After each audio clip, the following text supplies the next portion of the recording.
Imagina que estás de pie en un laboratorio completamente oscuro. No hay ventanas, no hay luz natural, solo el zumbido casi imperceptible de equipos electrónicos y el silencio denso que parece envolver todo como una manta invisible. Frente a ti hay una pantalla detectora, una superficie sensible que registra cada impacto de luz, cada llegada de una partícula diminuta. Y a varios metros de distancia hay una fuente que emite fotones, esas partículas fundamentales de luz que viajan a 300.000 kilómetros por segundo. Pero aquí está el detalle que hace que este experimento sea diferente a cualquier cosa que hayas visto antes. La fuente está calibrada para emitir un solo fotón a la vez. No un haz de luz, no millones de partículas viajando juntas, sino un único fotón, solo, atravesando el vacío hacia su destino. Entre la fuente y la pantalla hay una barrera con dos rendijas paralelas, dos pequeñas aberturas por donde el fotón podría pasar. Y aquí es donde comienza el misterio que ha mantenido despiertos a físicos, filósofos y pensadores durante más de 2 siglos. Observas el primer impacto en la pantalla, un pequeño punto de luz, aparentemente aleatorio, que aparece en algún lugar. Luego otro, y otro. Durante los primeros minutos, los puntos parecen distribuirse sin ningún patrón reconocible, como gotas de lluvia cayendo sobre un cristal. Podrías pensar que estás viendo simplemente el comportamiento de pequeñas partículas que viajan en línea recta, como balas microscópicas que pasan por una rendija u otra y golpean la pantalla del otro lado. Pero entonces algo extraordinario comienza a emerger. A medida que se acumulan cientos, miles, decenas de miles de impactos individuales, un patrón empieza a formarse. No es el patrón que esperarías si los fotones fueran simplemente pequeñas bolitas viajando en líneas rectas. Si así fuera, verías 2 franjas brillantes en la pantalla, una detrás de cada rendija, como la sombra de luz que proyectarían 2 ventanas abiertas. Pero eso no es lo que aparece. En cambio, lo que ves es una serie de franjas alternadas. Zonas brillantes donde muchos fotones han impactado, separadas por zonas oscuras donde casi ninguno ha llegado. Es un patrón de interferencia, el mismo tipo de patrón que verías si arrojaras 2 piedras a un estanque y observaras cómo las ondas se encuentran. Se refuerzan en algunos lugares y se cancelan en otros. Pero espera. Estamos hablando de partículas individuales, un fotón a la vez. No hay otro fotón con el cual interferir. Cada fotón hace su viaje solo, en completo aislamiento, y sin embargo, de alguna manera, el patrón que emerge es exactamente el que esperarías si cada fotón fuera una onda que pasara por ambas rendijas simultáneamente y luego interfiriera consigo misma. Es como si cada partícula supiera algo sobre el patrón final antes de llegar a la pantalla. Es como si cada fotón individual llevara dentro de sí la información de toda la distribución de probabilidad, respondiendo no solo a su propio viaje, sino a la geometría completa del experimento. Este es el experimento de la doble rendija, y aunque fue realizado por primera vez hace más de 200 años, sigue siendo uno de los resultados más desconcertantes y profundos de toda la física. No es una curiosidad histórica relegada a los libros de texto polvorientos. Es un fenómeno vivo, activo, que se reproduce en laboratorios de todo el mundo con una precisión cada vez mayor y que continúa desafiando nuestra comprensión más básica de lo que significa que algo exista, que algo tenga propiedades, que algo sea real. La historia comienza en 1801, cuando un médico y polímata inglés llamado Thomas Young decidió resolver un debate que había dividido a los científicos durante décadas. ¿Es la luz una onda o está compuesta de partículas? Isaac Newton, el gigante de la física clásica, había defendido la teoría corpuscular, la idea de que la luz está hecha de pequeños corpúsculos que viajan en línea recta. Pero otros científicos, como Christian Huygens, habían propuesto que la luz era una onda, similar a las ondas de sonido o las ondas en el agua. Young diseñó un experimento elegante para zanjar la cuestión. Hizo pasar luz a través de 2 rendijas estrechas y observó el patrón resultante en una pantalla. Lo que vio fueron bandas de luz y oscuridad, un patrón de interferencia que solo podía explicarse si la luz era una onda. Las ondas que pasaban por las 2 rendijas se superponían, reforzándose en algunos lugares y cancelándose en otros. Newton parecía estaba equivocado. La luz era una onda. Durante el siglo siguiente, esta conclusión pareció sólida. Las ecuaciones de Maxwell en la década de 1860 describieron la luz como una onda electromagnética, y el edificio de la física clásica parecía completo. Pero entonces llegó el siglo XX, y con él una serie de descubrimientos que sacudieron los cimientos de todo lo que creíamos saber. Max Planck descubrió que la energía se emite en paquetes discretos, que llamó cuantos. Einstein demostró que la luz, a pesar de comportarse como una onda en el experimento de Young, también se comporta como partículas en otros contextos, como el efecto fotoeléctrico. Y así nació la dualidad onda-partícula, la idea desconcertante de que la luz, y eventualmente toda la materia, exhibe propiedades tanto de ondas como de partículas, dependiendo de cómo la observemos. Pero el verdadero golpe a la intuición llegó cuando los físicos comenzaron a repetir el experimento de la doble rendija, no con haces de luz, sino con partículas individuales. Primero con electrones, esas diminutas partículas cargadas que orbitan los núcleos atómicos. Luego con neutrones, después con átomos completos, y eventualmente, en experimentos cada vez más sofisticados, con moléculas que contienen cientos de átomos, estructuras complejas como los fullerenos, esas esferas de carbono que parecen balones de fútbol moleculares. En cada caso, el resultado fue el mismo: partículas individuales, enviadas una a la vez a través de las rendijas, producen un patrón de interferencia. Cada partícula individual parece comportarse como una onda, pasando por ambas rendijas simultáneamente, interfiriendo consigo misma, y luego apareciendo como un punto discreto en la pantalla. Richard Feynman, uno de los físicos más brillantes del siglo XX, dijo que el experimento de la doble rendija contiene el único misterio de la mecánica cuántica. No quería decir que fuera el único fenómeno extraño, sino que todos los demás misterios cuánticos son, en cierto sentido, variaciones de este tema central. Si puedes entender verdaderamente lo que sucede en la doble rendija, si puedes aceptarlo sin trucos ni evasiones, entonces has confrontado el corazón de la extrañeza cuántica. Pero aquí está el problema.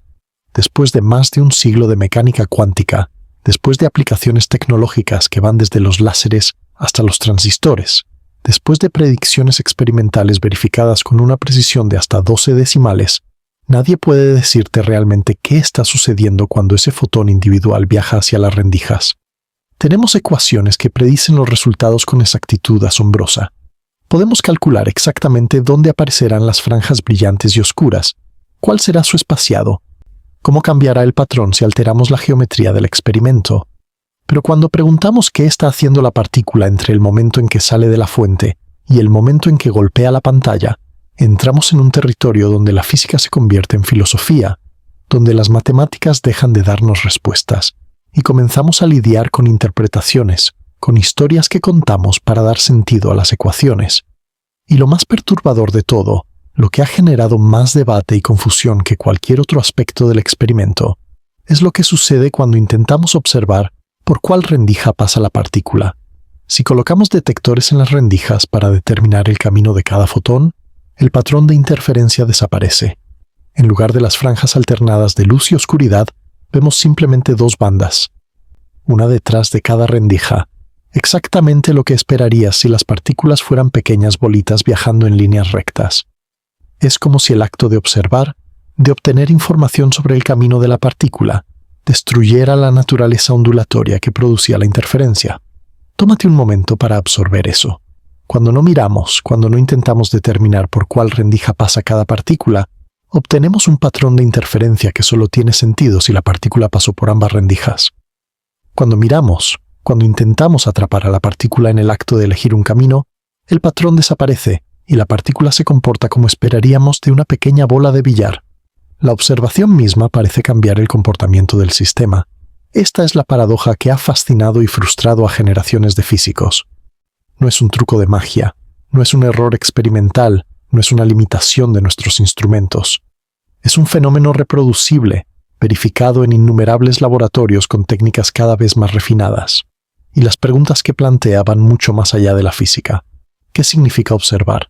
¿Qué es una medición? ¿Hay una realidad objetiva que existe independientemente de nuestra observación? ¿O la observación de alguna manera participa en la creación de lo que observamos? ¿Tiene la partícula propiedades definidas cuando no la estamos observando? ¿O es la pregunta misma la que está mal formulada? Si estás disfrutando de este tipo de exploración tranquila, donde tomamos el misterio en serio sin apresurarnos hacia respuestas fáciles, considera suscribirte y dejar un like. Ayuda a que este canal continúe creando contenido de formato largo que respeta tanto la ciencia como el asombro. No vamos a resolver estas preguntas en las próximas horas. Ningún video puede hacer eso, porque ni los mejores físicos y filósofos del mundo las han resuelto después de un siglo de intentarlo.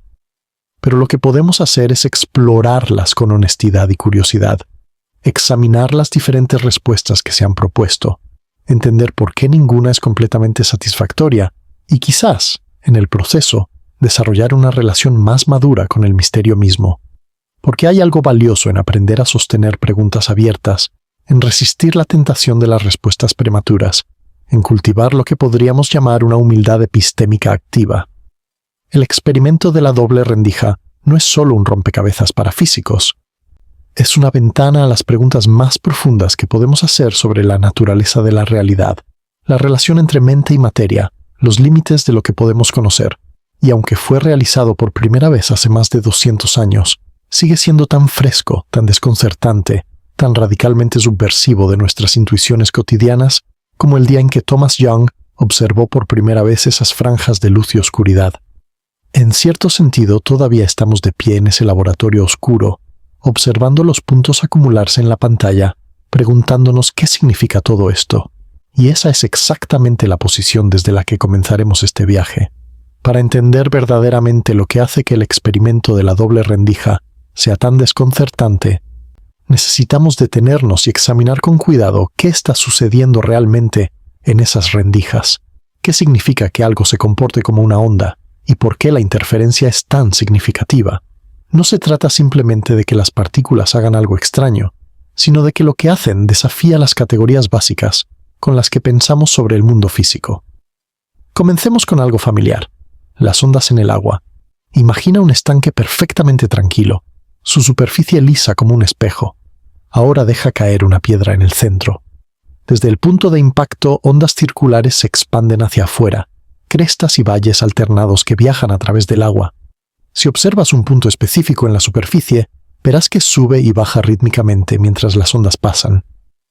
Esto es lo que llamamos un fenómeno ondulatorio, una perturbación que se propaga a través de un medio, transportando energía sin transportar materia. El agua misma no viaja hacia la orilla, lo que viaja es el patrón de movimiento. Ahora imagina que dejas caer dos piedras simultáneamente en puntos cercanos del estanque. Cada piedra genera su propio conjunto de ondas circulares, y cuando estas ondas se encuentran, algo interesante sucede. En algunos lugares, la cresta de una onda coincide con la cresta de la otra, y las ondas se suman, creando una perturbación mayor. Esto es interferencia constructiva. En otros lugares, la cresta de una onda coincide con el valle de la otra, y las ondas se cancelan, dejando el agua relativamente quieta. Esto es interferencia destructiva. El resultado es un patrón complejo de áreas de alta actividad y áreas de calma, un patrón de interferencia que depende de la geometría exacta de las fuentes y de la longitud de onda de las perturbaciones. Este fenómeno de interferencia es la firma distintiva de las ondas. Las partículas, en contraste, no exhiben interferencia en el sentido clásico. Si disparas dos chorros de arena desde puntos cercanos, los granos de arena no se cancelan entre sí cuando sus trayectorias se cruzan. Simplemente pasan unos junto a otros, o colisionan y rebotan. No hay valles y crestas. No hay interferencia constructiva o destructiva, porque los granos de arena son objetos localizados con posiciones definidas, no perturbaciones extendidas que se propagan a través de un medio. Cuando Thomas Young observó el patrón de interferencia producido por la luz que pasaba a través de dos rendijas, concluyó correctamente que la luz debía ser una onda. Las bandas brillantes correspondían a lugares donde las ondas de luz de las dos rendijas llegaban en fase, reforzándose mutuamente. Las bandas oscuras correspondían a lugares donde las ondas llegaban fuera de fase, cancelándose. Era una demostración elegante y convincente, y durante un siglo pareció zanjar la cuestión de la naturaleza de la luz. Pero el siglo XX trajo complicaciones. Los experimentos mostraron que la luz también exhibe propiedades de partícula. Viene en paquetes discretos de energía, los fotones, y puede transferir momento a electrones individuales en el efecto fotoeléctrico, exactamente como lo haría una partícula. Y lo que es aún más desconcertante, los experimentos mostraron que la materia, que siempre habíamos pensado como compuesta de partículas discretas, también exhibe propiedades ondulatorias. Los electrones, los protones, los átomos enteros pueden producir patrones de interferencia cuando pasan a través de rendijas o difractan alrededor de obstáculos. Aquí es donde necesitamos introducir uno de los conceptos más fundamentales y más malinterpretados de la mecánica cuántica, la función de onda. En la mecánica cuántica, el estado de una partícula no se describe dando su posición y velocidad exactas, como haríamos en la física clásica. En cambio, se describe mediante una entidad matemática llamada función de onda, usualmente representada por la letra griega psi. Esta función de onda es una especie de onda de probabilidad. Su valor en cada punto del espacio está relacionado con la probabilidad de encontrar la partícula en ese punto si realizamos una medición. Pero aquí hay algo crucial que a menudo se pierde en las explicaciones populares. La función de onda no es simplemente nuestra ignorancia sobre dónde está realmente la partícula. No es como decir que hay una bola de billar en algún lugar bajo una 3 tazas, y la probabilidad refleja nuestra incertidumbre sobre cuál taza. La función de onda parece ser algo más fundamental que eso. La partícula, en cierto sentido, no tiene una posición definida hasta que se realiza una medición. La función de onda no describe nuestra falta de conocimiento, describe la realidad misma, o al menos eso es lo que sugiere la interpretación estándar.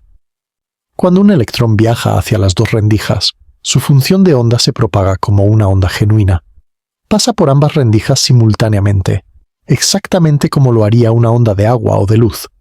Las partes de la función de onda que emergen de las dos rendijas interfieren entre sí, creando un patrón de interferencia en la distribución de probabilidades. Donde la interferencia es constructiva, la probabilidad de detectar el electrón es alta. Donde es destructiva, la probabilidad es baja. Por eso, cuando muchos electrones individuales son enviados uno por uno a través del experimento, el patrón de sus impactos reproduce las franjas de interferencia. Pero aquí está el punto que quiebra la intuición. Cada electrón individual es detectado en un lugar específico de la pantalla. No llega como una onda difusa extendida sobre toda la pantalla. Llega como un punto discreto, una partícula localizada. La función de onda, que se extendía por todo el espacio, de alguna manera se colapsa a un único punto cuando el electrón golpea la pantalla detectora. Un momento la función de onda está diciendo que el electrón podría estar en muchos lugares con diferentes probabilidades. Al momento siguiente, el electrón está definitivamente aquí, en este punto preciso, y en ningún otro lugar. Este es el llamado problema de la medición, y volveremos a él con más detalle más adelante. Por ahora, lo que quiero enfatizar es la extrañeza de esta dualidad. No es simplemente que las partículas a veces se comporten como ondas, y otras veces como partículas, como si pudieran cambiar de un modo a otro. Es más sutil y más perturbador que eso. La función de onda se propaga como una onda genuina, exhibiendo interferencia y difracción, pero el resultado de cualquier medición individual siempre muestra una partícula localizada. Es como si hubiera dos niveles de realidad que no encajan limpiamente. El nivel de la función de onda, donde todo es ondulatorio y probabilístico, y el nivel de las mediciones, donde todo es discreto y definido. Usemos una metáfora, pero marquémosla claramente como tal, porque las metáforas pueden iluminar pero también pueden engañar. Imagina que la función de onda es como una nube, una distribución de posibilidad que se extiende por el espacio. Esta nube no es una nube de pequeñas partículas, no es un enjambre de diminutos electrones potenciales. Es más como un campo de probabilidad, una descripción matemática de dónde podría materializarse el electrón si lo buscamos. Cuando la nube se acerca a las dos rendijas, se divide y pasa por ambas, como el humo que fluye a través de dos aberturas en una pared. Las dos partes de la nube se encuentran del otro lado y interfieren, creando un patrón de densidad variable. Pero en el momento en que la nube toca la pantalla detectora, todo cambia. La nube desaparece y en su lugar hay un punto concreto. Aquí, exactamente aquí, es donde el electrón realmente estaba. Esta metáfora captura algo de la física, pero también tiene límites importantes. La función de onda no es realmente una nube física hecha de alguna sustancia. Es un objeto matemático que vive en un espacio abstracto llamado espacio de configuración, que para una sola partícula coincide con el espacio ordinario, pero para múltiples partículas se vuelve multidimensional de maneras difíciles de visualizar. Y el colapso de la función de onda no es un proceso físico ordinario que podamos observar. Es algo que inferimos a partir de los resultados de las mediciones, y su naturaleza exacta es precisamente lo que está en disputa entre las diferentes interpretaciones de la mecánica cuántica. Lo que no es controversial es el patrón de interferencia mismo. Cuando no intentamos determinar por cuál rendija pasa cada partícula, obtenemos interferencia. Las probabilidades de llegada, muestran el patrón característico de franjas claras y oscuras que esperaríamos de ondas que se superponen. Esto ha sido verificado no solo con fotones y electrones, sino con partículas cada vez más grandes y complejas. En 1999, investigadores en Viena demostraron interferencia con moléculas de fulereno, estructuras de 60 átomos de carbono. En experimentos más recientes, se ha logrado interferencia con moléculas que contienen cientos de átomos, incluyendo moléculas biológicas complejas. En cada caso, el patrón de interferencia aparece, siempre y cuando no intentemos determinar el camino de las partículas. Hay algo profundamente extraño en esta dependencia del conocimiento. No es que los detectores en las rendijas perturben físicamente las partículas de una manera que destruya la interferencia, al menos no en el sentido mecánico ordinario. Los experimentos modernos han sido diseñados para minimizar cualquier perturbación física, y aún así, el patrón de interferencia desaparece cuando se obtiene información sobre el camino. Parece ser la información misma, no la perturbación mecánica, lo que importa. Consideremos esto con más cuidado. En la física clásica, podemos siempre, en principio, medir las propiedades de un sistema sin alterar esas propiedades de manera significativa. Si quiero saber la posición de una bola de billar, puedo mirarla con luz reflejada, y aunque la luz técnicamente ejerce una pequeña presión sobre la bola, esta perturbación es despreciable. Puedo conocer la posición sin cambiar la posición de manera apreciable, pero en la mecánica cuántica, esto ya no es cierto. El acto de obtener información sobre un sistema cuántico necesariamente altera el sistema. Y no se trata solo de torpeza o de limitaciones tecnológicas. Es un principio fundamental codificado en las matemáticas mismas de la teoría. El principio de incertidumbre de Heisenberg es la expresión más famosa de esta idea. Nos dice que hay límites fundamentales a la precisión con la que podemos conocer simultáneamente ciertas parejas de propiedades, como la posición y el momento de una partícula. Cuanto más precisamente conocemos una, menos precisamente podemos conocer la otra.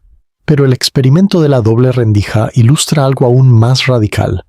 No es solo que no podamos conocer ambas propiedades con precisión arbitraria, sino que la partícula parece no tener propiedades definidas hasta que las medimos. El electrón no pasa por la rendija izquierda o por la rendija derecha cuando no estamos mirando, pasa, en cierto sentido, por ambas o por ninguna, o la pregunta misma carece de significado. Toma un momento para respirar. Nota tu conciencia, sea lo que sea eso, registrando estas palabras, estas ideas. Hay algo extraño en ser un observador tratando de entender qué significa la observación en el nivel fundamental de la realidad. Estamos usando nuestras mentes, que emergen de cerebros hechos de átomos que obedecen las leyes cuánticas, para intentar comprender esas mismas leyes. Hay una circularidad aquí que quizás nunca podremos escapar completamente. Lo que el experimento de la doble rendija nos muestra es que el mundo a escala cuántica opera de maneras que no encajan con nuestras categorías intuitivas. Pensamos en términos de objetos que están en lugares definidos, que siguen trayectorias continuas a través del espacio, que tienen propiedades que existen independientemente de nuestra observación de ellas. Pero las partículas cuánticas no se comportan así. Su estado se describe mejor como una superposición, una combinación de posibilidades que coexisten hasta que una medición selecciona una de ellas. Y el patrón de interferencia en la doble rendija es la evidencia más directa y dramática de esta superposición. Solo porque la partícula está, de alguna manera, en ambas rendijas al mismo tiempo, puede interferir consigo misma y producir el patrón que observamos. Esto plantea una pregunta inevitable. ¿Qué es lo que hace que una medición seleccione un resultado particular de entre todas las posibilidades? ¿Qué distingue una interacción que constituye una medición de una que no lo hace? ¿Es algo sobre la escala del sistema involucrado? ¿Algo sobre la complejidad? ¿Algo sobre la conciencia del observador? Estas son las preguntas que exploraremos a medida que avancemos, y descubriremos que, después de casi un siglo de mecánica cuántica, no hay consenso sobre las respuestas. El problema de la medición es quizás el enigma más profundo de la mecánica cuántica, y el experimento de la doble rendija lo presenta en su forma más pura y más perturbadora. Hemos visto que cuando no intentamos determinar por cuál rendija pasa cada partícula, obtenemos un patrón de interferencia. Pero cuando colocamos detectores en las rendijas para obtener esta información, el patrón desaparece. La partícula se comporta como si eligiera una rendija u otra, como una pequeña bola de billar clásica, y las franjas de interferencia se desvanecen. La primera pregunta que debemos abordar es, ¿qué cuenta como una medición? Intuitivamente, podríamos pensar que una medición requiere un observador consciente, alguien que mire y registre el resultado, pero los experimentos muestran que esto no es necesario en el sentido ordinario. Si colocamos detectores automáticos en las rendijas, dispositivos que registran el paso de cada partícula sin que ningún ser humano observe los resultados, el patrón de interferencia igualmente desaparece, incluso si los resultados se registran en una cinta que luego se destruye sin que nadie la lea, incluso si la información sobre el camino se almacena brevemente y luego se borra, el efecto es el mismo, la interferencia se pierde. Esto sugiere que no es la conciencia humana lo que importa, sino algo más físico, la interacción entre la partícula cuántica y el aparato de medición. Cuando el detector en la rendija interactúa con la partícula para determinar su camino, esta interacción crea lo que los físicos llaman una correlación o entrelazamiento entre el estado de la partícula y el estado del detector. La partícula y el detector se enredan cuánticamente de una manera que destruye la posibilidad de interferencia. Para entender esto, necesitamos el concepto de coherencia cuántica. Cuando la función de onda de una partícula pasa por ambas rendijas, las dos partes de la función de onda mantienen una relación de fase definida entre sí. Esta relación de fase es lo que permite la interferencia. Donde las fases coinciden, tenemos interferencia constructiva. Donde están opuestas, tenemos interferencia destructiva. Pero cuando la partícula interactúa con un detector, esta relación de fase se perturba. La información sobre la fase se dispersa en los muchos grados de libertad del detector, un sistema macroscópico con innumerables átomos, y se vuelve efectivamente irrecuperable. Esta pérdida de la relación de fase se llama decoherencia, y es el proceso que explica por qué no vemos comportamiento cuántico en objetos macroscópicos cotidianos. La decoherencia es un fenómeno real y bien entendido, y explica mucho de lo que antes parecía misterioso sobre la transición de lo cuántico a lo clásico. Nos dice por qué las superposiciones cuánticas son tan frágiles, por qué son tan difíciles de mantener en sistemas grandes, por qué nuestro mundo cotidiano parece sólido y definido, a pesar de estar hecho de partículas que obedecen las extrañas leyes de la mecánica cuántica. La interacción con el ambiente, las innumerables moléculas de aire, los fotones de luz, las vibraciones térmicas, todo esto causa decoherencia y suprime rápidamente cualquier comportamiento cuántico observable a escalas macroscópicas. Pero aquí está el punto crucial. La decoherencia, aunque explica mucho, no resuelve completamente el problema de la medición. Nos dice por qué perdemos la capacidad de observar interferencia, pero no nos dice por qué obtenemos un resultado definido en lugar de otro. Después de que la decoherencia ha hecho su trabajo, la función de onda todavía describe, matemáticamente, una superposición de posibilidades, solo que ahora es una superposición sin interferencia entre sus componentes. Cada rama de la superposición está efectivamente aislada de las demás, incapaz de interferir con ellas, pero todas las ramas todavía existen en la descripción matemática. ¿Por qué experimentamos solo una de ellas? ¿Qué selecciona el resultado que realmente observamos? Imagina un detector en la rendija que puede registrar si el electrón pasó por la izquierda o por la derecha. Antes de la medición, el electrón está en una superposición de pasar por ambas rendijas. Después de la interacción con el detector, según las ecuaciones de la mecánica cuántica, el sistema combinado de electrón más detector está en una superposición. Una rama donde el electrón pasó por la izquierda y el detector registra izquierda, y otra rama donde el electrón pasó por la derecha y el detector registra derecha. La decoherencia elimina la interferencia entre estas ramas, pero ambas siguen presentes en la función de onda del sistema total. Aquí es donde las diferentes interpretaciones de la mecánica cuántica divergen radicalmente. La interpretación de Copenhague, la versión estándar que se enseña en la mayoría de los cursos de física, simplemente postula que la función de onda colapsa a una de las ramas cuando se realiza una medición. Este colapso es instantáneo, no unitario, y fundamentalmente aleatorio. Las ecuaciones de la mecánica cuántica no pueden predecir qué resultado obtendremos, solo las probabilidades de cada resultado. Pero la interpretación de Copenhague no nos dice qué cuenta como una medición, ni por qué las mediciones son diferentes de otras interacciones físicas, ni qué mecanismo físico causa el colapso. Simplemente lo postula como una regla adicional, superpuesta a las ecuaciones ordinarias de la teoría. Esto inquietó a muchos físicos desde el principio, Einstein famosamente rechazó la idea de que Dios juega a los dados con el universo. Schrödinger diseñó su famoso experimento mental del gato específicamente para mostrar lo absurdo que parecía aplicar la superposición a objetos macroscópicos. Si un electrón puede estar en superposición, y el detector que lo mide puede entrelazarse con él, y el gato cuya vida depende del detector puede entrelazarse con el detector, entonces, ¿no debería el gato estar en una superposición de vivo y muerto? Obviamente no observamos gatos en superposición, pero ¿por qué no? ¿Qué hace que el gato sea diferente del electrón? Aquí hay algo que me gustaría preguntarte. Cuando aprendiste por primera vez que la observación cambia el resultado en los experimentos cuánticos, ¿qué sentiste? ¿Confusión? ¿Asombro? ¿Escepticismo? Me encantaría escuchar tu reacción honesta en los comentarios. No lo que crees que deberías sentir, sino lo que realmente sentiste. La respuesta de la decoherencia a la paradoja del gato de Schrödinger es que el gato, como cualquier objeto macroscópico, está constantemente interactuando con su ambiente, con los fotones de luz, con las moléculas de aire, con todo lo que lo rodea. Estas interacciones causan decoherencia casi instantánea, suprimiendo cualquier interferencia entre el estado vivo y el estado muerto. Por eso no observamos gatos en superposición. La decoherencia es increíblemente rápida para sistemas macroscópicos. Pero esto no responde a la pregunta de por qué observamos al gato vivo o muerto, en lugar de observar ambos estados de alguna manera, o en lugar de que nosotros mismos entremos en una superposición de haber observado diferentes resultados. Y esto nos lleva a una de las ideas más radicales y controvertidas de la física. Quizás la función de onda nunca colapsa.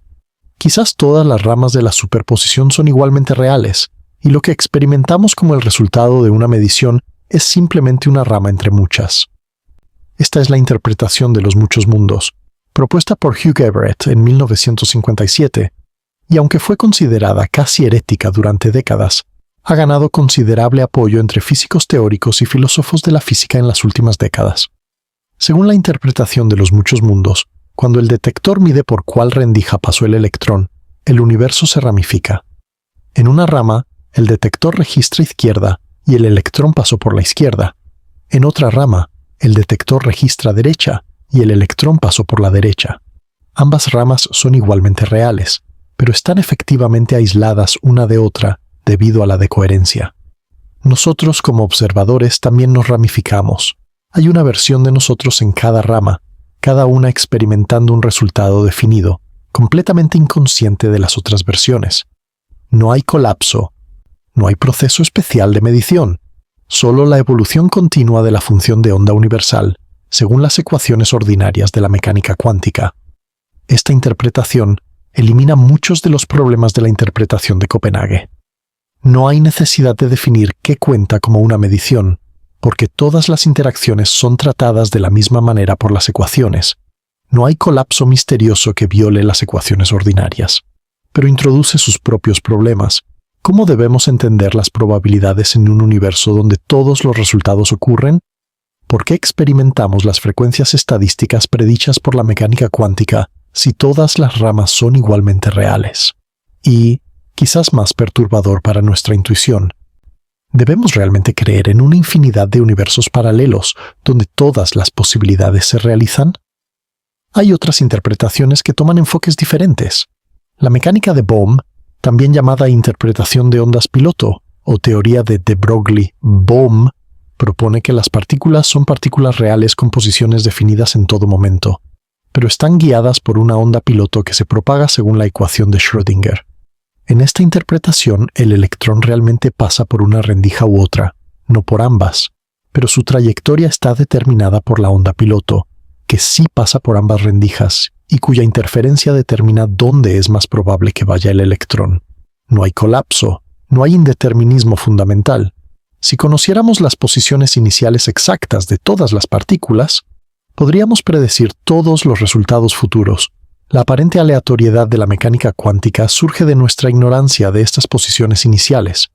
La mecánica de Bohm es matemáticamente equivalente a la mecánica cuántica estándar en sus predicciones experimentales, al menos para los casos que se han probado hasta ahora. Restaura el determinismo y la realidad objetiva de las posiciones de las partículas, pero paga un precio. La onda piloto es no local, lo que significa que las acciones en un lugar pueden afectar instantáneamente las partículas en lugares distantes, de una manera que parece difícil de reconciliar con la relatividad especial. Y muchos físicos encuentran que la onda piloto, que tiene efectos físicos reales pero no puede ser observada directamente, es una adición ad hoc que no proporciona explicación, sino que simplemente desplaza el misterio. La mecánica cuántica relacional, propuesta por Carlo Rovelli, toma un enfoque más radical. Sugiere que las propiedades cuánticas no son absolutas sino relacionales. Un electrón puede tener una posición definida relativa a un detector, pero no relativa a otro sistema que no ha interactuado con él. No hay un estado absoluto del universo, solo estados relativos entre sistemas. Esta interpretación disuelve el problema de la medición, al negar que haya una diferencia fundamental entre sistemas cuánticos y observadores. Todos los sistemas son cuánticos, y todos los estados son relativos a otros sistemas. Y el cubismo, desarrollado por Christopher Fuchs y otros, va aún más lejos al proponer que la función de onda no es una descripción de la realidad objetiva, sino un resumen de las creencias y expectativas de un agente. La mecánica cuántica, en esta visión, no nos dice cómo es el mundo, nos dice cómo deberíamos actualizar nuestras expectativas a la luz de la experiencia. El colapso de la función de onda no es un proceso físico, sino una actualización de creencias, similar a la forma en que nuestras probabilidades subjetivas cambian cuando obtenemos nueva información. Esta interpretación evita muchos problemas, pero es vista por muchos como un retroceso del objetivo tradicional de la física, de describir una realidad objetiva independiente de los observadores. Nota cómo cada interpretación ofrece una respuesta diferente a la pregunta de qué sucede en el experimento de la doble rendija. Para Copenhague, la partícula no tiene un camino definido hasta que se mide, y la medición causa el colapso a un camino particular. Para los muchos mundos, la partícula toma todos los caminos en diferentes ramas del universo, y nosotros experimentamos solo una rama. Para Bohm, la partícula tiene un camino definido todo el tiempo, guiada por la onda piloto que viaja a través de ambas rendijas. Para la mecánica relacional, el camino de la partícula está definido solo relativamente al detector que lo mide. Para el cubismo, el camino no es una propiedad objetiva, sino algo que emerge de las actualizaciones de creencias de la gente. Lo notable es que todas estas interpretaciones hacen las mismas predicciones experimentales para los casos que hemos podido probar hasta ahora. No es que una sea correcta y las otras incorrectas en un sentido empírico simple. Son formas diferentes de entender qué significan las matemáticas, qué historia cuentan sobre la realidad, y el hecho de que los físicos no hayan podido resolver esta cuestión después de casi un siglo, sugiere que hay algo profundamente difícil aquí, algo que quizás requiere no solo nuevos experimentos, sino nuevas formas de pensar. En este punto del viaje, ¿dónde te encuentras? ¿Te atrae la interpretación de los muchos mundos? ¿O la onda piloto te parece más sólida? O quizás estás con el grupo de cállate y calcula, ninguna interpretación necesaria. Deja un comentario con tu inclinación actual. No hay respuesta incorrecta aquí. Se trata de notar dónde aterriza tu intuición. Si el experimento de la doble rendija desafía nuestra intuición sobre el espacio y la materia, los experimentos de elección retardada y borrado cuántico desafían nuestra intuición sobre el tiempo y la causalidad. Estos experimentos, realizados por primera vez en las décadas de 1980 y 1990, extienden la extrañeza cuántica de maneras que parecen sugerir que el futuro puede afectar el pasado, que decisiones tomadas después de que un evento ha ocurrido pueden cambiar retroactivamente lo que sucedió. El experimento de elección retardada fue propuesto teóricamente por John Wheeler en 1978 y realizado experimentalmente varias veces desde entonces, con resultados que confirman las predicciones de la mecánica cuántica. La idea básica es la siguiente. En el experimento estándar de la doble rendija, la decisión de medir o no medir el camino de la partícula se toma antes de que la partícula llegue a las rendijas. Si decidimos medir, no hay interferencia. Si decidimos no medir, hay interferencia. Pero, ¿qué sucede si retrasamos la decisión hasta después de que la partícula ya haya pasado por las rendijas? En el montaje del experimento de elección retardada, un fotón pasa a través de las rendijas y viaja hacia una pantalla. Pero antes de llegar a la pantalla, encuentra un segundo elemento óptico que puede ser configurado de dos maneras diferentes. Una configuración que permite medir por cuál rendija pasó el fotón, y otra que no proporciona esta información. La decisión de qué configuración usar se toma al azar, después de que el fotón ya ha pasado por las rendijas. A veces incluso después de que el fotón ya ha recorrido la mayor parte de su camino hacia la pantalla. El resultado es asombroso. Si la configuración elegida es la que permite medir el camino, no hay patrón de interferencia, como si el fotón hubiera pasado por una sola rendija. Si la configuración elegida es la que no proporciona información sobre el camino, aparece el patrón de interferencia, como si el fotón hubiera pasado por ambas rendijas. Y esto sucede aunque la decisión se tome después de que el fotón ya ha pasado por las rendijas. Es como si la partícula supiera de antemano qué decisión se tomaría más tarde, o como si la decisión tomada ahora pudiera viajar hacia atrás en el tiempo e influir en lo que sucedió antes. Imagina la escena. Un fotón sale de la fuente, viaja hacia las rendijas, pasa a través de ellas, y continúa su viaje hacia la pantalla. En algún momento de este viaje, después de que el fotón ya ha pasado las rendijas, un experimentador o un generador de números aleatorios decide qué tipo de medición realizar, y esta decisión, tomada ahora, parece determinar cómo se comportó el fotón antes, cuando pasaba por las rendijas. Es como si el tiempo corriera hacia atrás, como si el efecto precediera a la causa. Antes de precipitarnos a conclusiones extraordinarias, necesitamos examinar este resultado con cuidado. La mecánica cuántica predice exactamente este comportamiento, y los experimentos lo confirman, pero la interpretación de lo que significa es delicada y a menudo malinterpretada en las presentaciones populares. Lo primero que hay que entender es que estos experimentos no permiten enviar señales hacia el pasado. No podemos usar este fenómeno para comunicar información retrocausalmente. Esto es crucial porque si pudiéramos enviar señales al pasado, podríamos crear paradojas temporales, como advertir a alguien de un peligro antes de que ocurra, lo cual llevaría a contradicciones lógicas. La mecánica cuántica, a pesar de toda su extrañeza, parece respetar la causalidad en este sentido. No permite la comunicación más rápida que la luz, ni la comunicación hacia el pasado. La razón por la que no podemos usar el experimento de elección retardada para señalar hacia el pasado es sutil pero importante. Aunque la decisión tomada después afecta si vemos interferencia o no, este efecto solo es visible cuando comparamos subconjuntos de los datos, basándonos en información que solo tenemos después. Si miramos todos los fotones que llegaron a la pantalla sin saber qué tipo de medición se realizó para cada uno, vemos simplemente un patrón borroso, sin franjas de interferencia visibles. Las franjas solo aparecen cuando separamos los datos en dos grupos: los fotones para los cuales se eligió la configuración sin información de camino y los fotones para los cuales se eligió la configuración con información de camino. El primer grupo muestra interferencia, el segundo no, pero necesitamos la información de qué grupo corresponde a cada fotón para ver esto, y esta información solo viaja hacia el futuro, no hacia el pasado. Es como si la información sobre el patrón estuviera codificada en los datos todo el tiempo, pero solo pudiéramos decodificarla cuando recibimos la clave, que viaja a la velocidad ordinaria sin violar la causalidad.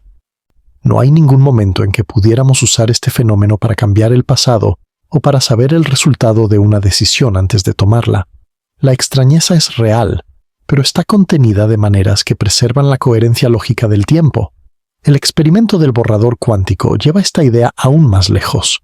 En este experimento, la información sobre el camino del fotón se registra, destruyendo la interferencia, pero luego esta información se borra, y sorprendentemente la interferencia reaparece, pero solo en subconjuntos correlacionados de los datos.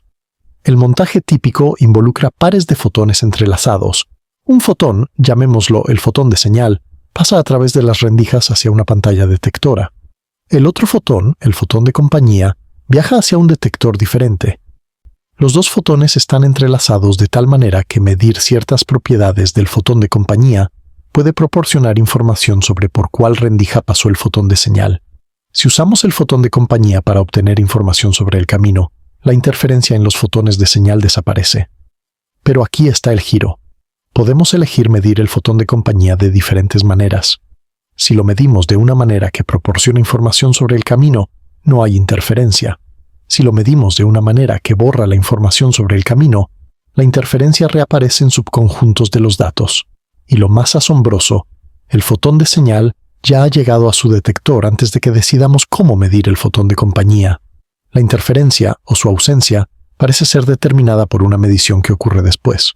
Nuevamente, parece como si el futuro estuviera afectando el pasado, pero nuevamente, Cuando examinamos los detalles, encontramos que la causalidad está preservada. Si miramos todos los fotones de señal sin correlacionarlos con las mediciones del fotón de compañía, vemos solo un patrón borroso. La interferencia solo aparece cuando seleccionamos subconjuntos, basados en los resultados de las mediciones del fotón de compañía, información que solo tenemos después y que no puede viajar hacia atrás en el tiempo. No hay forma de usar este fenómeno para enviar mensajes al pasado o para predecir el futuro. La apariencia de retrocausalidad es, en cierto sentido, una ilusión creada por cómo correlacionamos los datos después del hecho. Entonces, ¿qué debemos concluir de estos experimentos? No que el futuro cause el pasado en ningún sentido ordinario, pero sí que nuestras intuiciones ordinarias sobre el tiempo y la causalidad, formadas en el mundo macroscópico de objetos clásicos, no se aplican limpiamente al dominio cuántico. La mecánica cuántica parece describir un mundo donde las correlaciones entre eventos distantes en el espacio y en el tiempo son más profundas y más extrañas de lo que nuestra intuición permite. Una manera de pensar en esto es que la mecánica cuántica trata la información de manera diferente a como la trata la física clásica. En la física clásica, la información sobre un sistema está contenida en el sistema mismo y se puede copiar, transferir y manipular de maneras predecibles. En la mecánica cuántica, la información está distribuida de maneras no locales sino clásicas. El entrelazamiento crea correlaciones que no pueden ser explicadas por causas locales ocultas. Y experimentos como el borrador cuántico muestran que estas correlaciones pueden depender de mediciones realizadas en lugares y tiempos distantes, de maneras que desafían nuestra noción ordinaria de qué determina qué. Otra manera de pensar en esto es usar la metáfora de la historia versus la trayectoria. En la física clásica, una partícula sigue una trayectoria definida a través del espacio y el tiempo. En cada momento tiene una posición y una velocidad, y el conjunto de posiciones sucesivas forma una línea a través del espacio-tiempo. En la mecánica cuántica, especialmente en la formulación de integral de caminos de Feynman, las partículas no siguen una sola trayectoria, sino que, de alguna manera, toman todos los caminos posibles simultáneamente. Y las diferentes posibilidades interfieren entre sí para determinar las probabilidades observadas. Esta perspectiva hace que los experimentos de elección retardada parezcan menos misteriosos. No es que el futuro cause el pasado, sino que las contribuciones de los diferentes caminos a las probabilidades finales dependen de la configuración completa del experimento, incluyendo las mediciones realizadas al final. Toma un momento para respirar. Estos son conceptos difíciles, y está bien si no todo tiene sentido inmediatamente. La mecánica cuántica no tiene sentido de manera intuitiva para nadie, incluidos los físicos que trabajan con ella diariamente. Lo que estamos haciendo no es llegar a una comprensión clara y satisfactoria, sino más bien explorar el territorio de lo que la física nos ha revelado sobre la realidad, un territorio que resulta ser mucho más extraño de lo que nuestras mentes evolucionadas para la supervivencia en la sabana africana podrían haber anticipado. Los experimentos de elección retardada y borrado cuántico han sido replicados muchas veces con diferentes configuraciones y tecnologías, y siempre confirman las predicciones de la mecánica cuántica. No son errores experimentales ni artefactos de equipos defectuosos. Son fenómenos reales que revelan algo profundo sobre la naturaleza de la realidad, aunque exactamente qué revelan sigue siendo objeto de interpretación y debate. Lo que está claro es que el tiempo en el dominio cuántico no funciona como esperamos.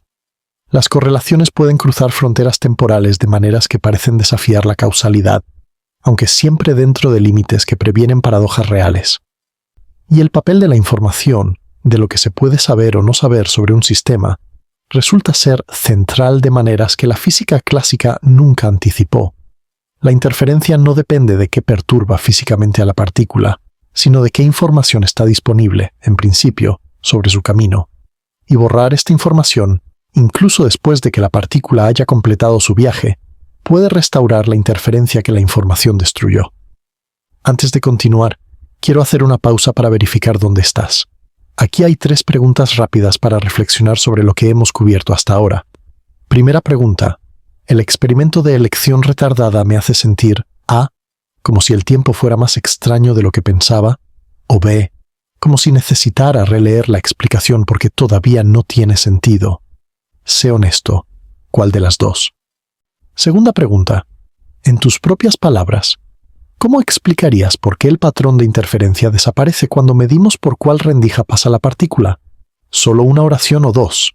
No necesita precisión de libro de texto. Tercera pregunta. En una escala del 1 al 10, ¿qué tan seguro estás de que la mecánica cuántica eventualmente tendrá una interpretación que tenga sentido intuitivo? 1 significa que siempre será rara. 10 significa que lo resolveremos. Deja tus respuestas en los comentarios. Leo los comentarios. Y genuinamente me interesa saber dónde está cada uno en este punto del viaje. Ahora llegamos a una de las preguntas más controvertidas y más malinterpretadas en todas las discusiones sobre la mecánica cuántica. ¿Tiene la conciencia algún papel especial en el colapso de la función de onda? ¿Es necesario un observador consciente para que la superposición cuántica se resuelva en un resultado definido? Esta idea ha capturado la imaginación popular de maneras que van mucho más allá de lo que la física realmente dice. En documentales sensacionalistas, libros de autoayuda y conversaciones de sobremesa, a menudo se escucha que la física cuántica ha demostrado que la conciencia crea la realidad, o que nuestros pensamientos pueden influir en la materia a nivel cuántico, o que el observador es necesario para que el mundo físico exista. Estas afirmaciones son en su mayoría exageraciones o tergiversaciones de lo que la física realmente dice, pero la pregunta subyacente es genuinamente fascinante y no ha sido resuelta de manera definitiva. La conexión entre la conciencia y la mecánica cuántica surgió temprano en la historia de la teoría. En la formulación matemática original de John von Neumann, publicada en 1932, se estableció una distinción entre dos tipos de evolución: la evolución unitaria, gobernada por la ecuación de Schrödinger, que describe cómo la función de onda cambia continuamente con el tiempo, y el colapso de la función de onda, que ocurre cuando se realiza una medición. Von Neumann mostró que, matemáticamente, el límite entre el sistema medido y el aparato de medición puede colocarse en cualquier parte de la cadena. Podemos considerar que el colapso ocurre cuando la partícula interactúa con el detector, o cuando el detector interactúa con un sistema de registro más grande, o cuando este sistema interactúa con el cerebro del observador, o en cualquier otro punto. Las predicciones experimentales son las mismas independientemente de dónde coloquemos este corte. Algunos físicos, notablemente Eugene Wigner, en un famoso artículo de 1961, tomaron esto como evidencia de que la conciencia desempeña un papel especial. Si el corte puede colocarse en cualquier lugar, argumentó Wigner, quizás debería colocarse donde algo genuinamente diferente ocurre, en el momento en que un ser consciente percibe el resultado. Wigner propuso que la conciencia podría ser el único tipo de sistema que no puede estar en superposición, que cuando un ser consciente observa un sistema cuántico, esto causa el colapso de la función de onda, de una manera que la interacción con materia inconsciente no lo hace. Esta idea, a menudo llamada interpretación de la conciencia causa el colapso, o interpretación de Wigner von Neumann, tiene cierto atractivo intuitivo. Después de todo, la conciencia es el único fenómeno que conocemos que parece genuinamente diferente de la materia física ordinaria. Es subjetiva, privada, aparentemente no reducible a explicaciones puramente físicas. Quizás, sugirieron algunos, esta cualidad especial de la conciencia es precisamente lo que se necesita para causar el colapso que la interacción puramente física no puede lograr. Pero hay problemas serios con esta visión. Primero, no proporciona ningún mecanismo. Decir que la conciencia causa el colapso es simplemente afirmar un hecho sin explicar cómo funciona. ¿Qué propiedad de la conciencia causa el colapso? ¿Cuánta conciencia se necesita? ¿Un gato es suficientemente consciente? ¿Una mosca? ¿Un robot con inteligencia artificial avanzada? Sin respuestas a estas preguntas, la hipótesis permanece vaga y no falsificable. Segundo, los experimentos no apoyan la idea de que la conciencia humana sea necesaria. Como mencionamos antes, los experimentos con detectores automáticos, donde ningún ser humano observa los resultados hasta mucho después, producen exactamente los mismos resultados que los experimentos donde un humano está observando directamente. Si la conciencia fuera necesaria para el colapso, esperaríamos diferencias medibles en estos casos, pero no las vemos. La función de onda parece colapsar, o al menos comportarse como si colapsara, cuando ocurre cualquier interacción macroscópica irreversible, independientemente de si hay una mente involucrada. Tercero, la decoherencia proporciona una explicación alternativa que no requiere invocar la conciencia. Cuando un sistema cuántico interactúa con un sistema macroscópico, como un detector o incluso las moléculas del aire, la información sobre la superposición se dispersa en los muchos grados de libertad del ambiente. Esto causa la pérdida de coherencia cuántica y hace que el sistema se comporte de manera efectivamente clásica, con resultados definidos. Este proceso ocurre extremadamente rápido para cualquier interacción macroscópica y no requiere ningún papel especial para la conciencia. Cuarto, la interpretación de los muchos mundos, que como vimos tiene considerable apoyo entre los físicos teóricos, elimina completamente el colapso de la función de onda. En esta interpretación, la función de onda nunca colapsa. Todas las ramas de la superposición son igualmente reales, y la apariencia de colapso es simplemente el resultado de nuestra propia ramificación como observadores. Si esta interpretación es correcta, entonces no hay ningún misterio que la conciencia necesite resolver. El colapso simplemente no ocurre. Para ser justos, hay algunos físicos contemporáneos que continúan explorando el papel de la conciencia en la mecánica cuántica. Henry Stapp, por ejemplo, ha desarrollado una interpretación que da a la mente humana un papel causal en la selección de resultados cuánticos, basándose en ideas de von Neumann y de la mecánica cuántica de procesos. Y Roger Penrose, junto con Stuart Hameroff, ha propuesto que los procesos cuánticos en estructuras celulares, llamadas microtúbulos, podrían ser la base de la conciencia, aunque esta hipótesis sigue siendo altamente especulativa y controvertida. Pero es importante ser claros. Estas son posiciones minoritarias dentro de la comunidad física.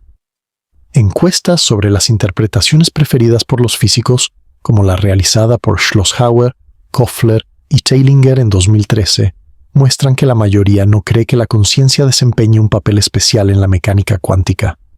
Las interpretaciones más populares, incluyendo Copenhague, muchos mundos y de coherencia, no requieren ningún papel para la conciencia más allá de ser un sistema físico, que como cualquier otro, interactúa con sistemas cuánticos y se entrelaza con ellos. Hay un experimento mental clásico que ilustra la confusión sobre este tema, el amigo de Wigner. Imagina que un amigo de Wigner realiza una medición cuántica en un laboratorio sellado. Desde la perspectiva del amigo, la función de onda colapsa cuando hace la medición y obtiene un resultado definido. Pero desde la perspectiva de Wigner, que está fuera del laboratorio, todo el sistema, incluyendo al amigo, podría estar en una superposición hasta que Wigner abra la puerta y observe el resultado. Entonces, ¿cuándo colapsa realmente la función de onda? ¿Cuando el amigo mide o cuando Wigner observa? La interpretación de Copenhague no tiene una respuesta clara a esto. La interpretación de los muchos mundos dice que ambas perspectivas son correctas en sus respectivas ramas del universo. La de coherencia dice que el sistema se ha decoherido mucho antes de que Wigner abra la puerta, debido a las interacciones dentro del laboratorio. Y la interpretación basada en la conciencia diría que quizás la conciencia del amigo es suficiente para causar el colapso. O quizás se necesita la conciencia de Wigner, o quizás ambas están en superposición hasta que algún nivel más alto de conciencia observe. Lo que quiero enfatizar es que el papel de la conciencia en la mecánica cuántica es una cuestión abierta filosóficamente, pero empíricamente, todos los experimentos que hemos realizado son consistentes con la idea de que las interacciones físicas ordinarias son suficientes para causar los fenómenos que observamos, sin ningún papel especial para la mente consciente. Esto no significa que la cuestión esté cerrada, solo que la evidencia no apoya las afirmaciones más audaces que a menudo se hacen sobre la conciencia y la física cuántica, y hay un peligro real en las exageraciones. Cuando la cultura popular presenta la mecánica cuántica como si demostrara que la mente crea la realidad, esto puede alimentar pensamiento mágico, pseudociencia y prácticas que explotan la confusión de las personas. Vendedores de todo tipo de productos y terapias cuánticas aprovechan la mística de la física cuántica para dar credibilidad a afirmaciones que no tienen ninguna base en la ciencia real.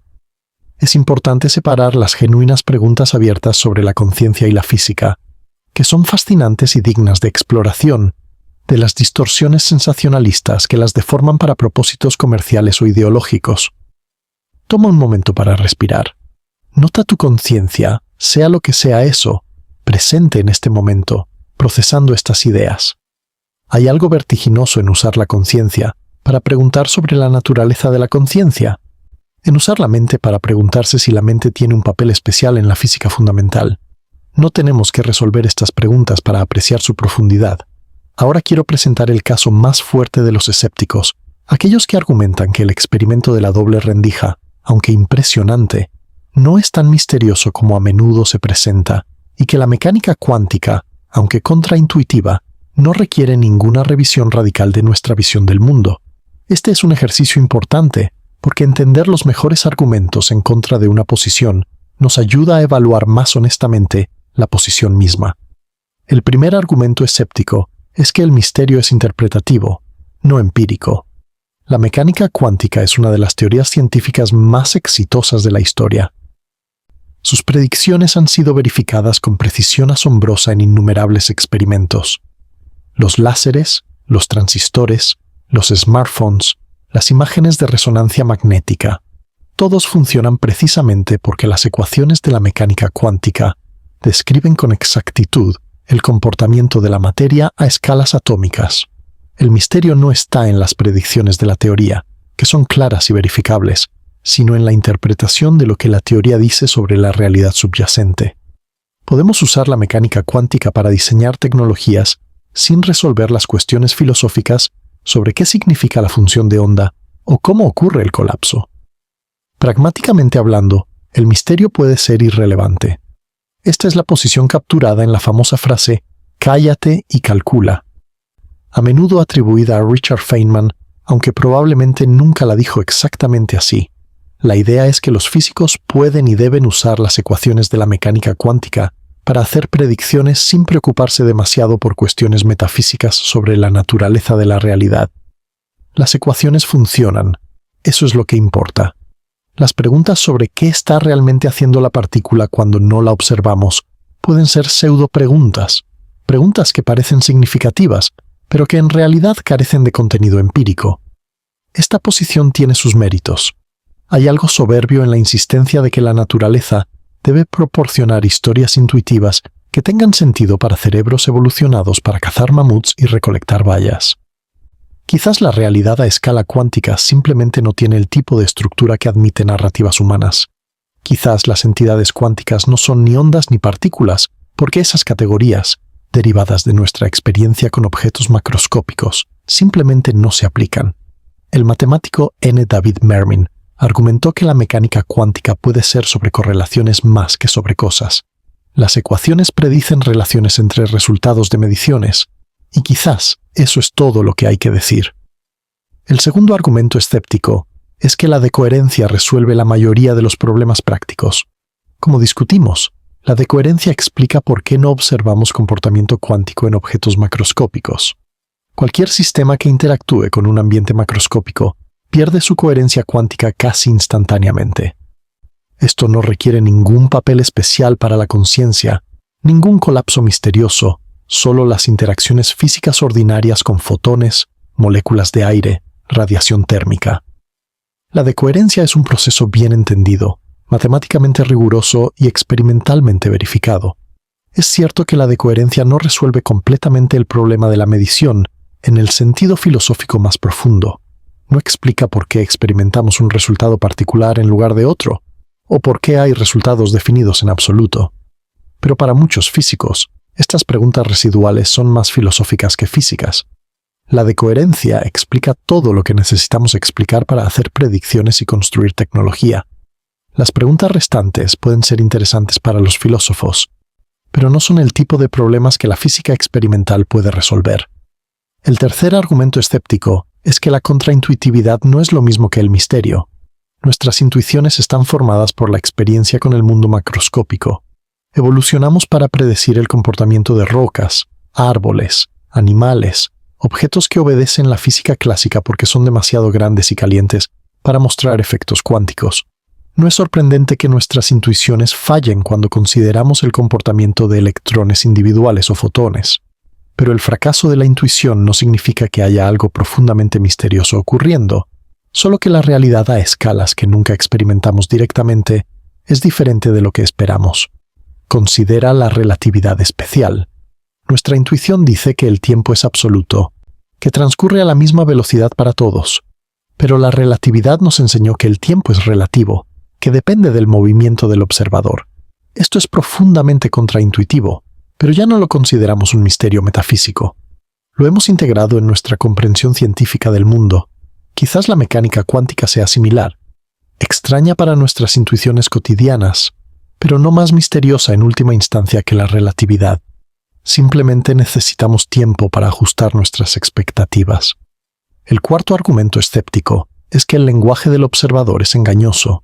Gran parte de la confusión sobre el papel de la conciencia en la mecánica cuántica proviene del uso descuidado de palabras como observación y medición. Estas palabras, en el contexto cotidiano, implican un agente consciente que mira o registra algo.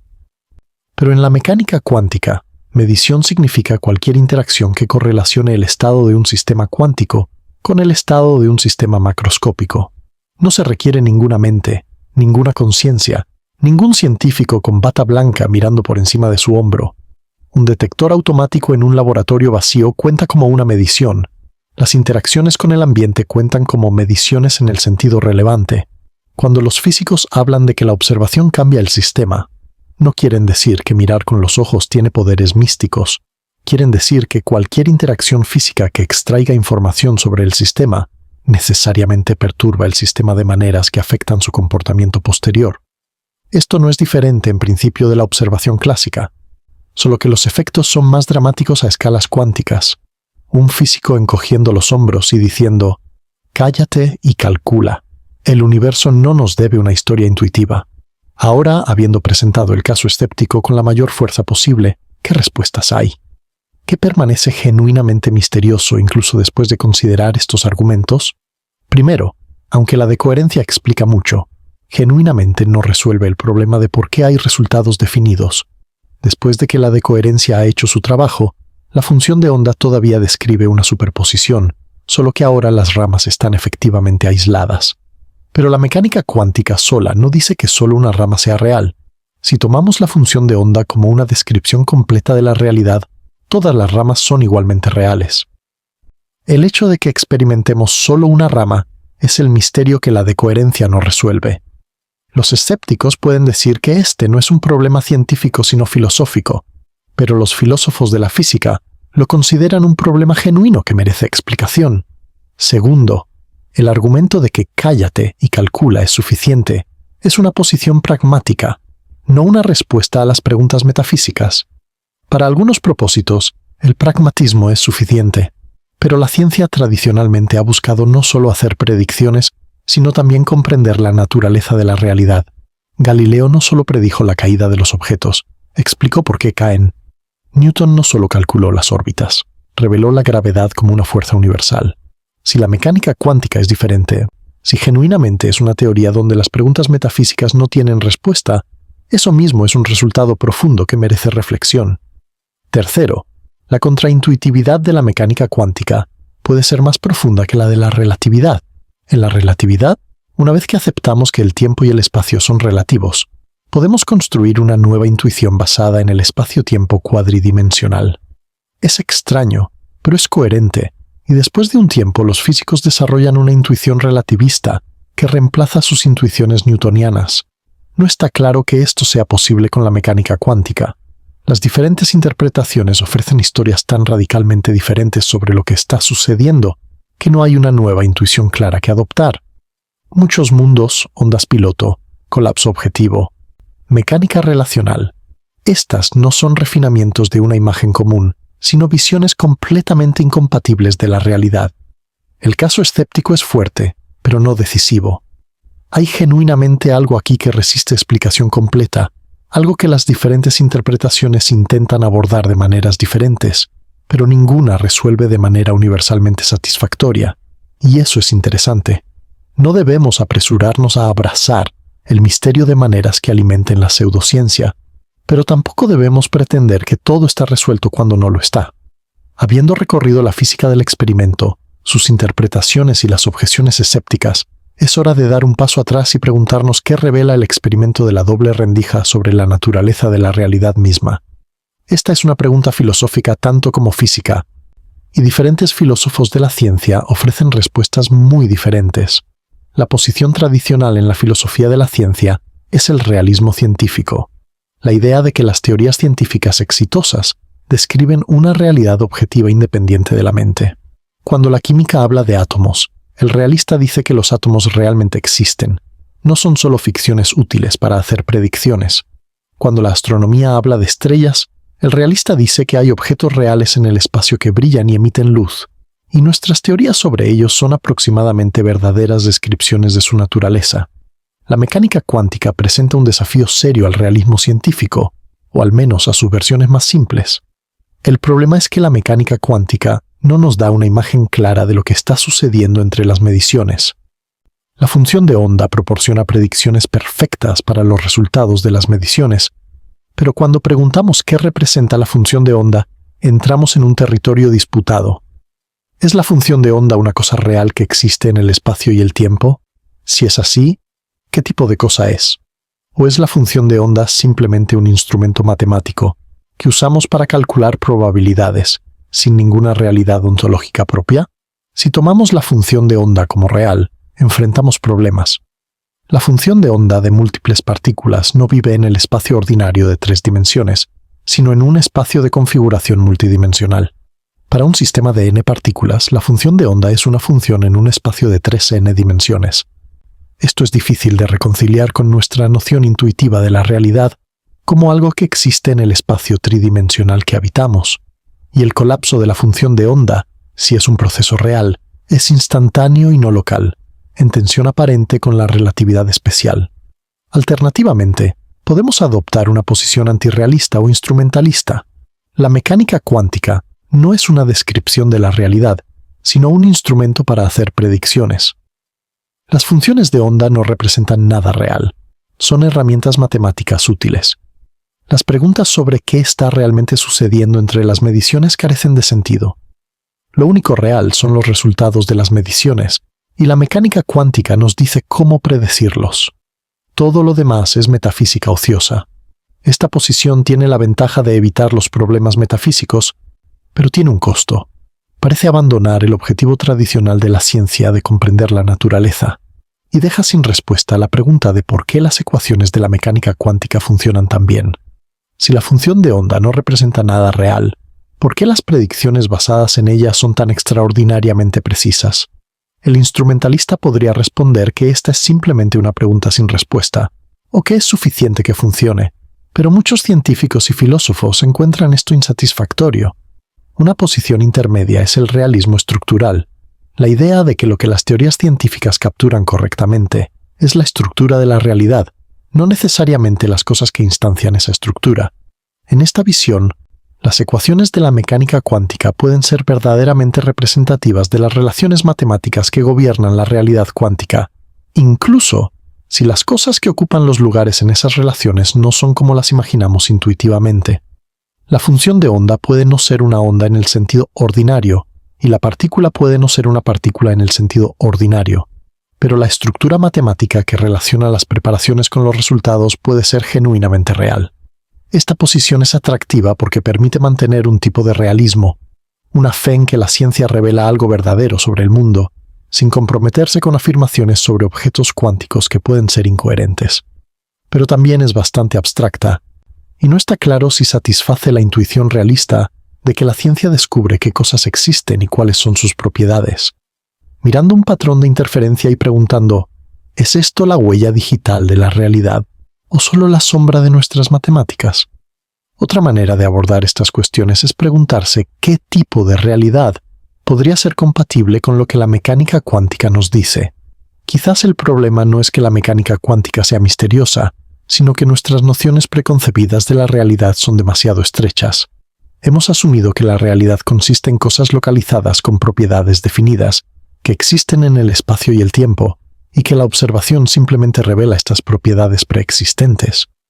La mecánica cuántica podría estar diciéndonos que la realidad no funciona así. Quizás las propiedades cuánticas son genuinamente indeterminadas hasta que se miden, no porque no las conozcamos, sino porque no existen en forma definida. Quizás la realidad es más como un proceso continuo de actualización que como una colección de objetos estáticos con propiedades permanentes.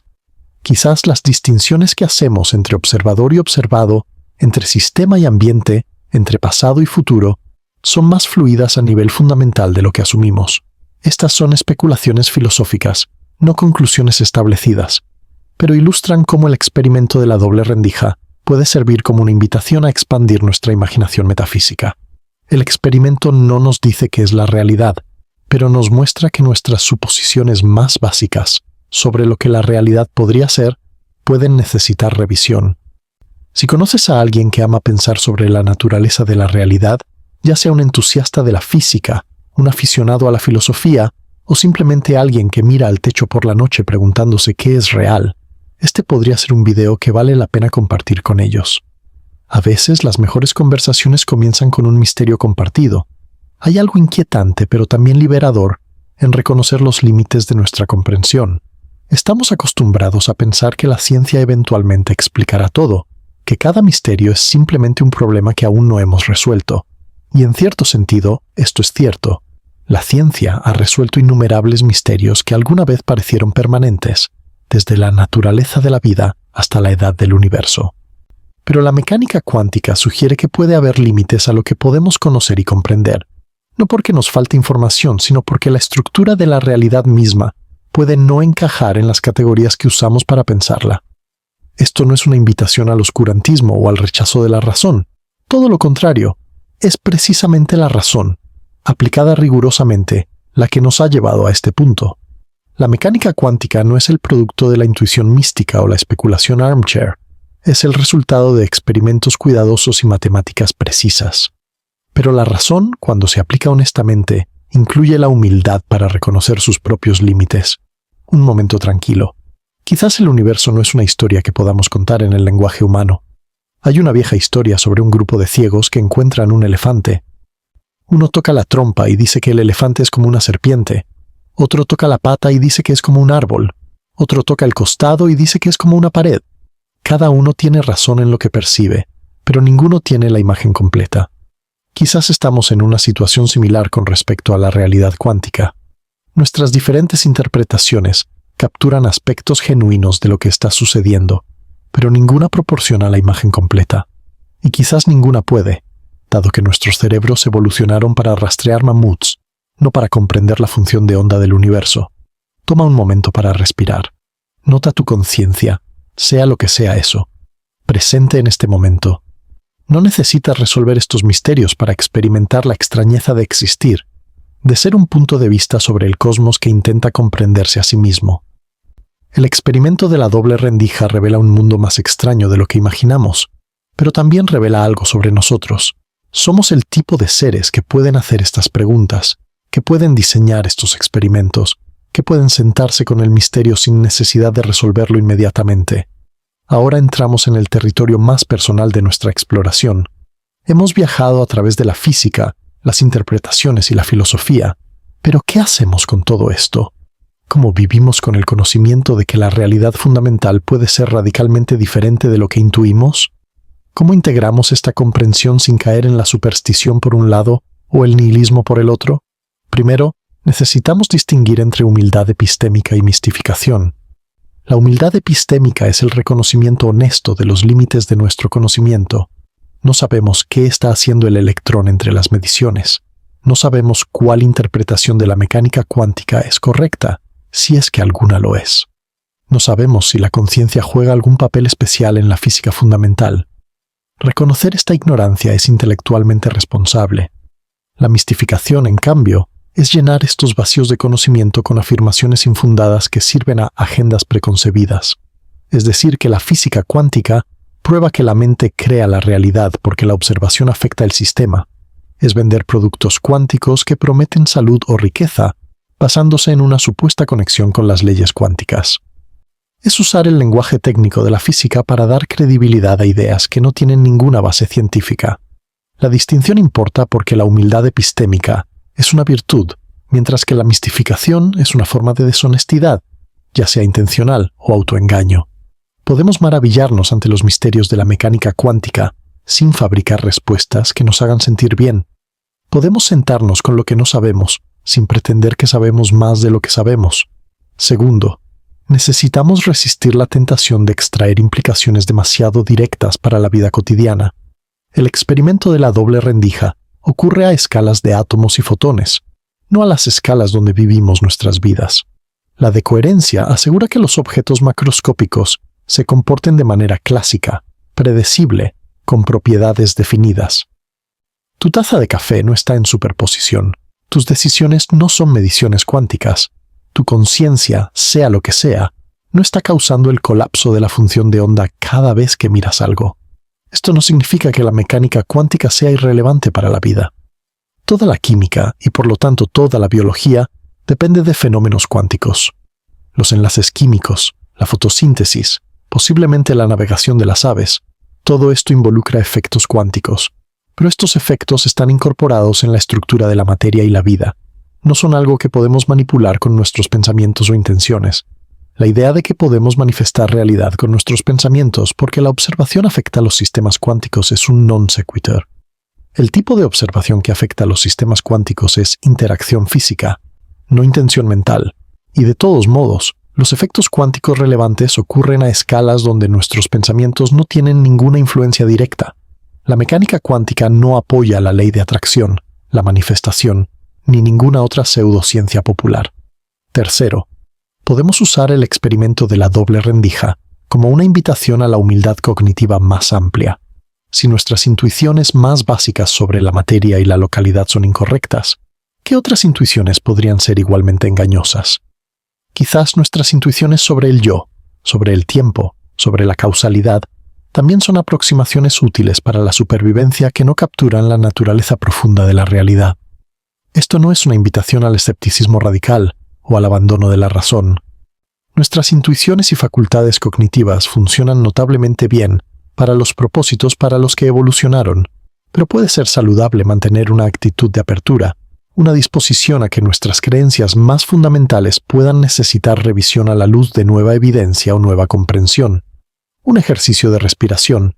Nota tu conciencia misma, sea lo que sea, sin necesidad de resolver su naturaleza última.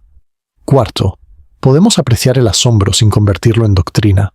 El experimento de la doble rendija es genuinamente asombroso. Revela un mundo que desafía nuestras expectativas de maneras profundas. Hay algo maravilloso en el hecho de que partículas individuales producen patrones de interferencia, que la medición cambia el resultado, que la información parece tener un papel físico fundamental. Podemos maravillarnos ante esto sin sacar conclusiones metafísicas prematuras. El asombro es una respuesta apropiada a lo genuinamente extraño e incomprendido. Pero el asombro no es lo mismo que la creencia. Podemos maravillarnos ante el misterio de la conciencia, sin concluir que la conciencia causa el colapso de la función de onda. Podemos maravillarnos ante la extrañeza del mundo cuántico, sin concluir que hemos descubierto la verdad última sobre la realidad. El asombro puede coexistir con la incertidumbre, y de hecho quizás es más auténtico cuando lo hace. Hay algo valioso en aprender a sostener preguntas abiertas. Nuestra cultura a menudo premia las respuestas rápidas, las certezas declaradas, la confianza inquebrantable. Pero algunas de las preguntas más importantes pueden no tener respuestas simples, o puede que no tengan respuestas en absoluto en la forma en que las buscamos. Aprender a vivir con estas preguntas, a explorarlas sin la presión de resolverlas, puede ser una forma de madurez intelectual y espiritual. Sostener dos verdades simultáneamente. El universo es profundamente extraño y aún podemos actuar, pensar y vivir coherentemente. El experimento de la doble rendija no prueba el libre albedrío, la conciencia más allá del cerebro, ni la ley de atracción. Es importante decir esto claramente porque estas afirmaciones se hacen a menudo en contextos populares, y son distorsiones de lo que la física realmente dice. La mecánica cuántica introduce indeterminismo a nivel fundamental, pero esto no es lo mismo que libre albedrío.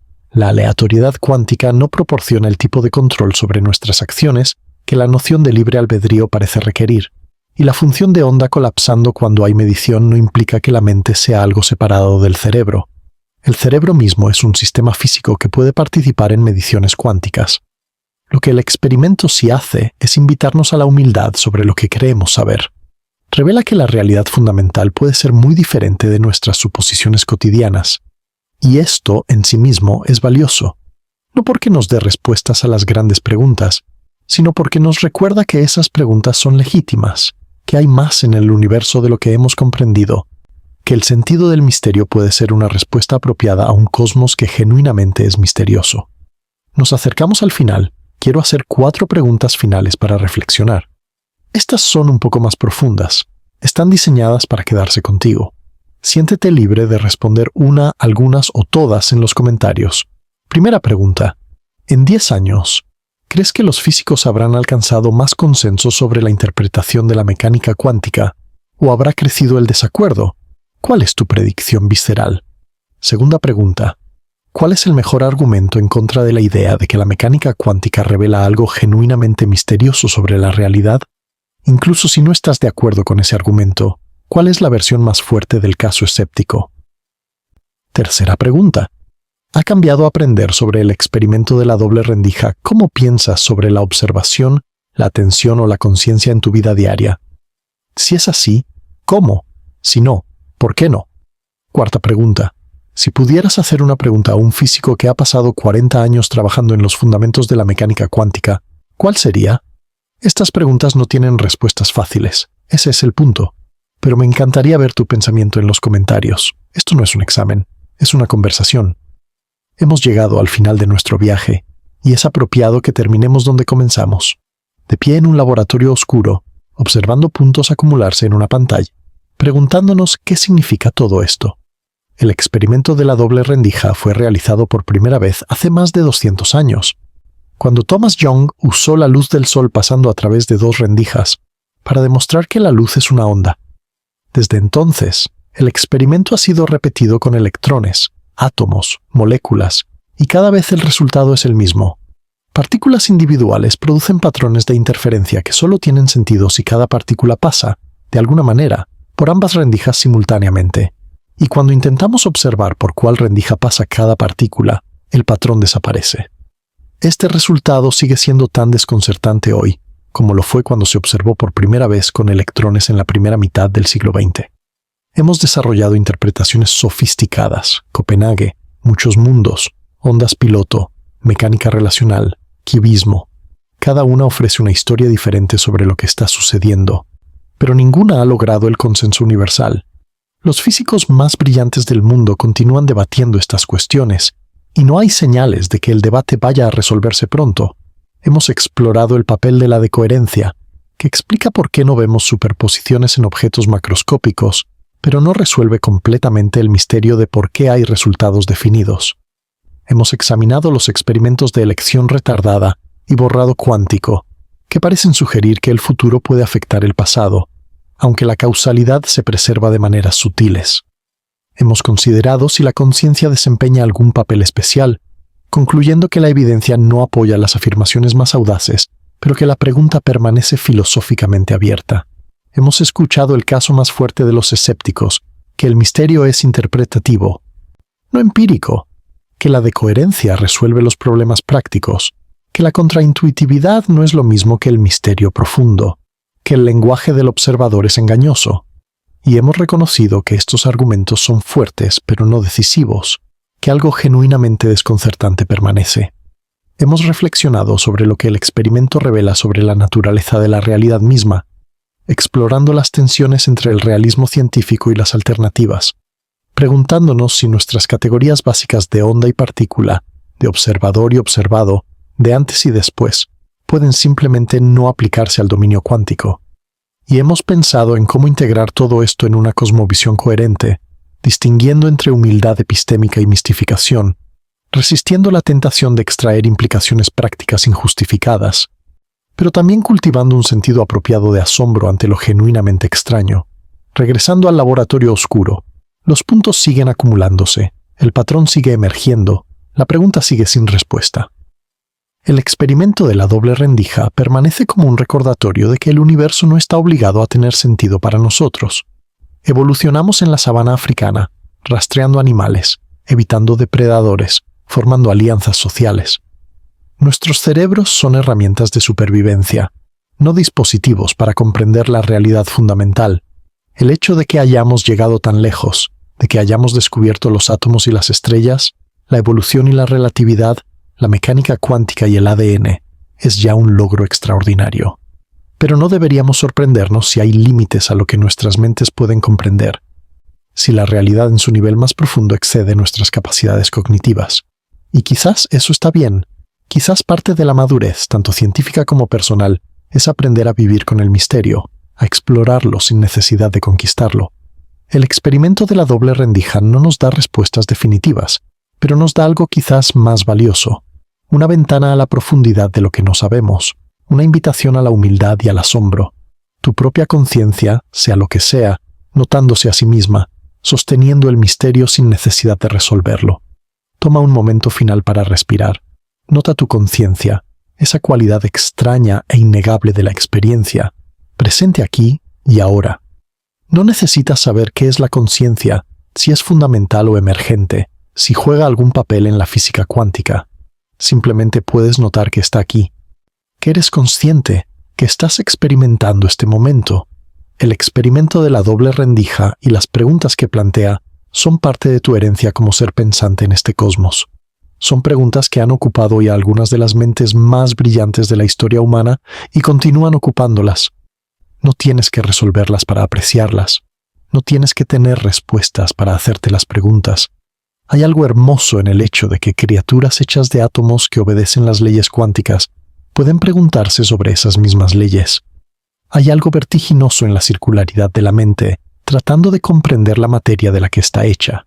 Y hay algo profundamente humano en la persistencia de estas preguntas, en el hecho de que seguimos haciéndolas a pesar de que, y quizás precisamente porque, no tienen respuestas fáciles.